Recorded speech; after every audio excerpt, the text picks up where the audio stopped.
Okay, so I've started to. I was talking to my son about life insurance. So I was trying to come up with like a super easy way to understand it. So I'm going to show you that kind of what I came up with for him, and how I incorporate it into my practice. And I want to tell you about like a recent thing that happened with life insurance that I know you're going to want to know about. All right, so over here, you can see, let's say we're already on board with taking $50,000 from our IRA and converting it to a Roth. Okay, we're already going to do that. That's the plan. We want to do that for sure. All right, let's do that.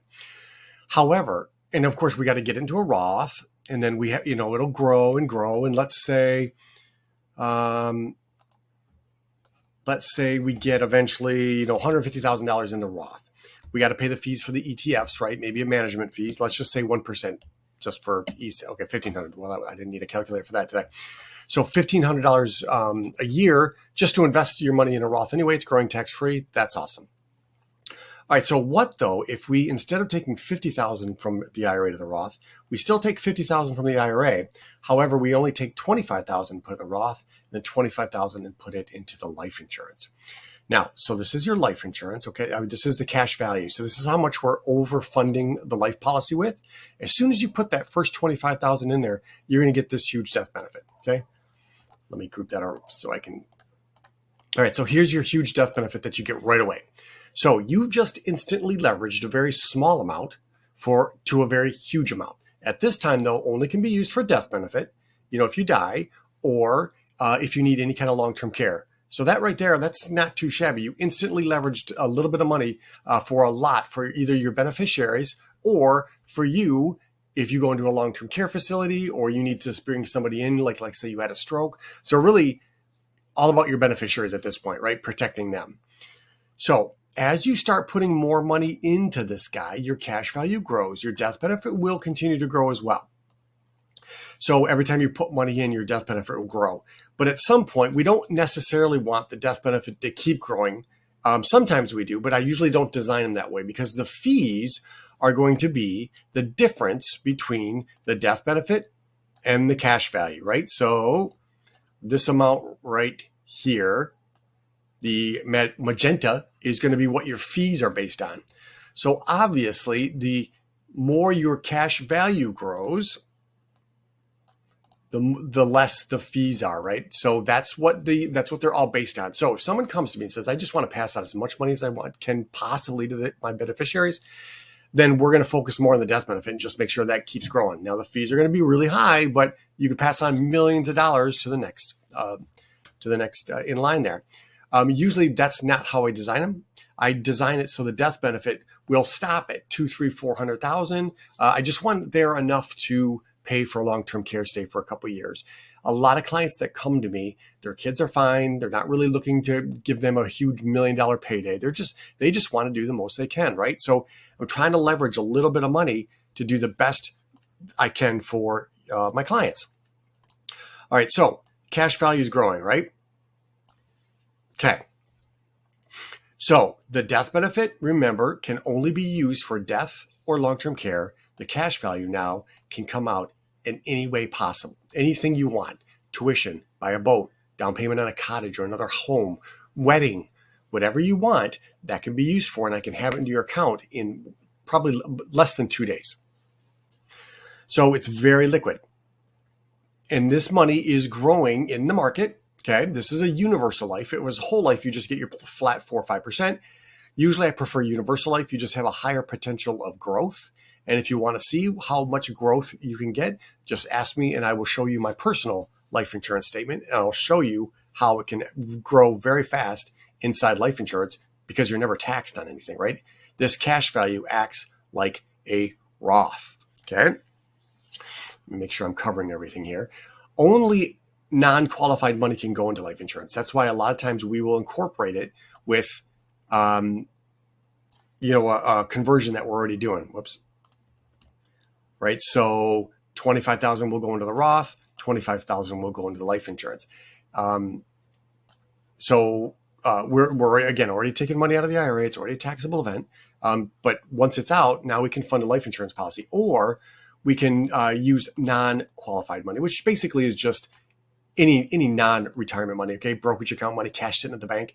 Remember, if it's not in a retirement account, Well, you're paying capital gains every time you sell something. You're paying interest, you're paying dividends, right? So there's a lot going on there. And if you have huge gains, and the stock is going down, maybe in a normal correction, now you got to go, crap, now I got to sell it to avoid capital loss, but you still have a capital gain, and it's just anyways. So you can put that money into life insurance too. That works just well too, because now you're putting it in, and it's like in a Roth, but this Roth is in quotes, of course, doesn't have any rules like you got to be working, you can't make too much, and et cetera, et cetera.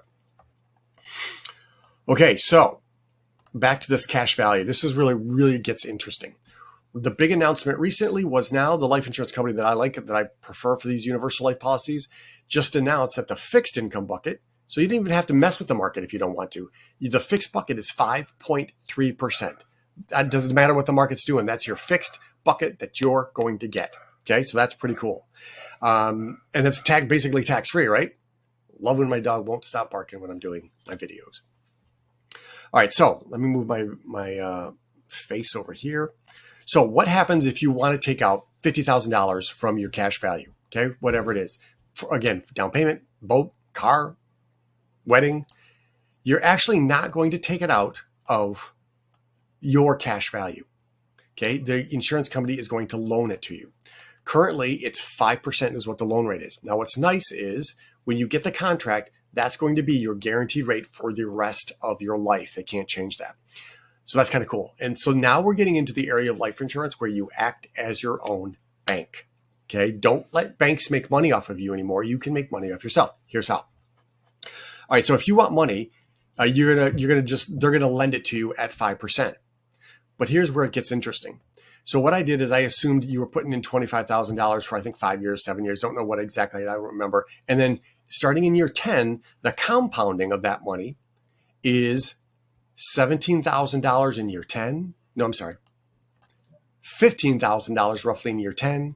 Then $16,000 in year 11, $17,000 in year 12, and it keeps going, right? Your money is compounding. That's awesome.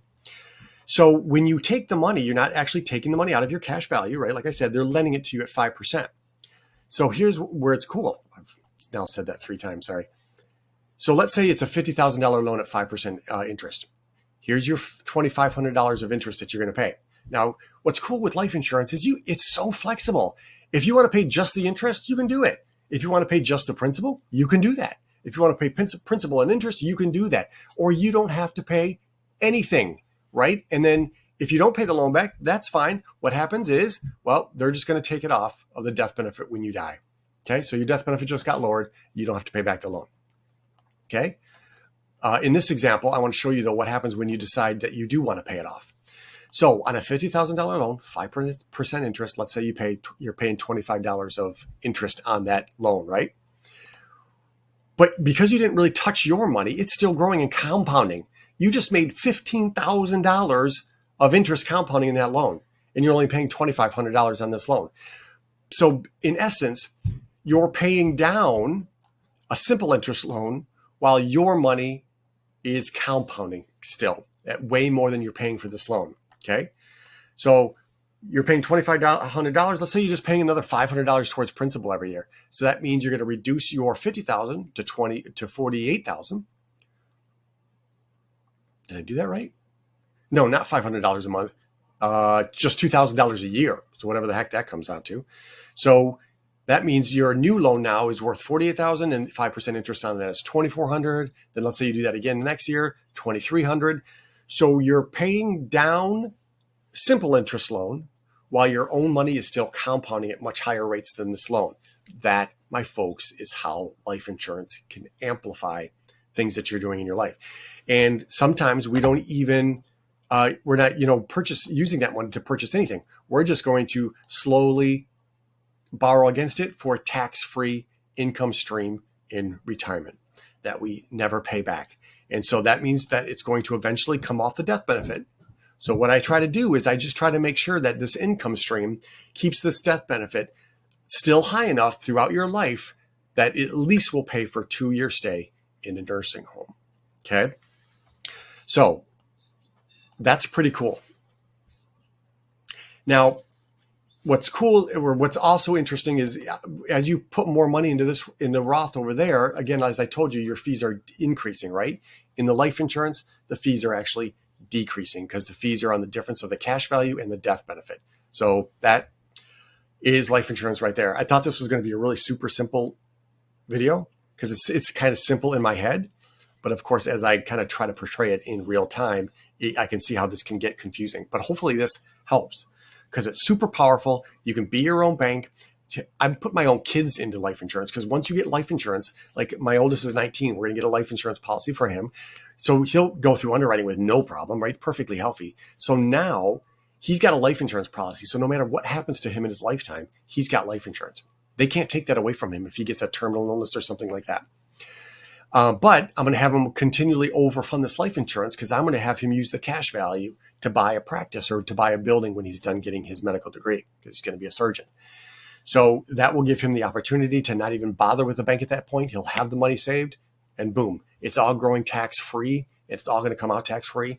It's quite a difference of when you're comparing it to an account where you have to pay taxes on it. Okay. Pretty cool. Let me know if you're interested and we can talk more. Thanks.